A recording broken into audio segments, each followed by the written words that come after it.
আপনি দেখবেন কিয়ামতের মাঠে ড্রাইভার যাচ্ছে জান্নাতে, মালিক দাঁড়ায় আছে বহু দূরে। কিরে, তুই না আমার ড্রাইভার ছিলি, তুই কেমনে বেহেশতে যাইতেছস?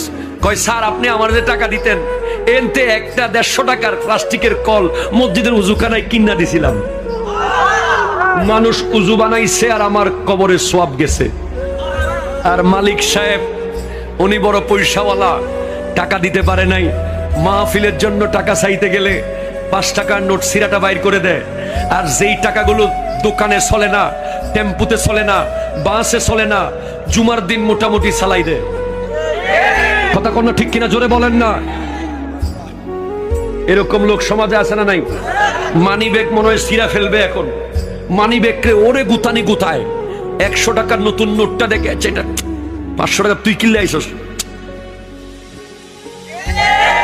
খবর আছে কিয়ামতের মাঠে তারা যখন উঠবে তাদের গায়ে আগুনের তীর মারা থাকবে, তীর। যারা টাকা আসে কিন্তু আল্লাহর রাস্তায় দেয় নাই।